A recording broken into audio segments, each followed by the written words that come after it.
What I'm about to show you is disturbing. This beautiful 98 C5 Corvette is in excellent condition and one that most of us would be proud to own. But unfortunately, it is yet another victim of rather serious battery acid damage to the frame, potentially the wiring harness, and even the car's computer. Take a look.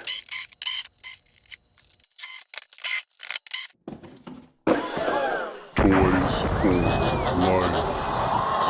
Again, the car clearly looks to be in phenomenal condition. Even the engine bay area looks fantastic.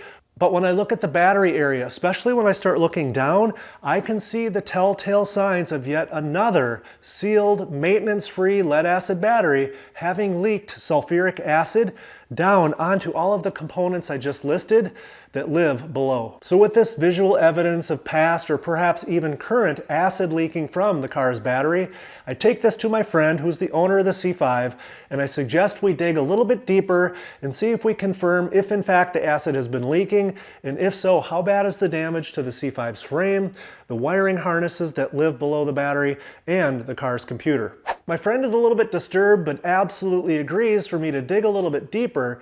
And fortunately, with the car already up on the lift, it's super easy to take a good look. All I have to do is remove the 7 screws or so that hold on this panel and remove the passenger side front tire so I can get a really good look with a light at everything that's going on. Unfortunately, when we remove the panel, it confirms my suspicions of an acid leak, and this leak unfortunately happens to have created the worst leak that I've ever personally seen, although I've heard other instances of similar damage on the Corvette forum. A few years ago, I did a video on how your car's lead-acid battery could be silently destroying your car. And at that time, I got a lot of good response, but also a lot of people replied in the comments that today's batteries are sealed, lead-acid, maintenance-free batteries, and you don't have to worry about them leaking. Now, this is true most of the time, but that small percentage of the time that it's not true, what happens is sulfuric acid is slowly but surely, daily and weekly and monthly dripping out of that battery onto the wiring harness, the computer, and its main harness, and it's not enough volume of liquid to leave a puddle on the floor, so you never really notice that it's going on, and these are perfect conditions for that sulfuric acid to wreak its havoc. Interestingly enough, in the last year I was doing a video on heat soak of the engine bay on the C6, but the C5's engine bay is very similar. It's small, it's sealed in tight with weather stripping on the fenders, the front fascia, and even the cowl area. All of this acts to do a really good job of keeping water from infiltrating into the engine bay and causing damage, but unfortunately it also does a great job at keeping heat in. And I've noticed and measured with my infrared gun that when you park your C6 Corvette, and I'm sure the C5 is very similar, underhood temperatures can reach 160 degrees Fahrenheit or even higher. It is a proven fact when materials like liquids and gases and plastics get that hot, they expand and they expand a lot.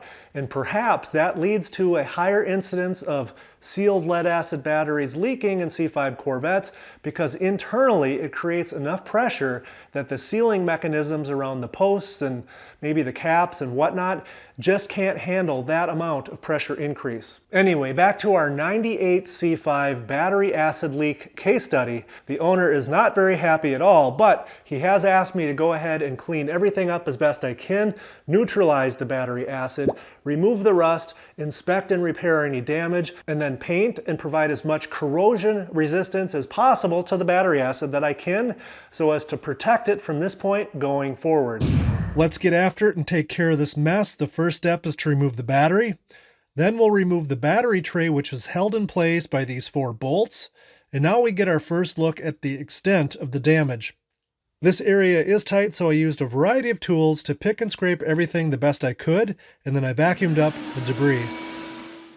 Moving down to under the battery, I'm going to start the disassembly of the area by removing the throttle control module, which is held in place by 4 small screws, 2 that are easy to see, and 2 of them that are a little deeper that you'll have to remove by feeling for them back up in this area.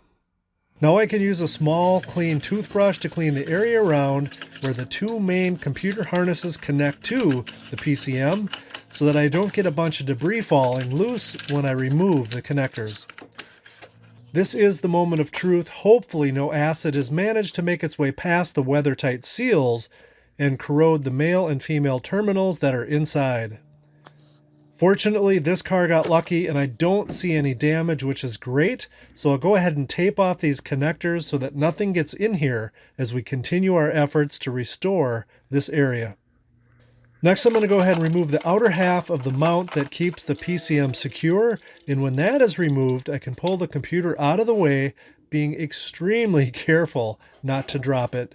Yikes, more nastiness as in a corroded PCM outer case, and the remnants of a mouse family home, which fortunately is abandoned. With the nest removed courtesy of the shop vac, I can now remove the inner part of the PCM mount that bolts directly to the chassis and get a really good look at the lower chassis damage. Now I'm going to go ahead and use a wire brush to knock the big chunks loose, and then I'll vacuum them up. Then we get to break out the fun tools like the DeWalt cordless drill with a variety of wire brush wheels to dig deeper and remove as much of the rust as possible. Now I'm going to go ahead and neutralize any remnants of sulfuric acid that are left from the battery leak with a solution of baking soda and water.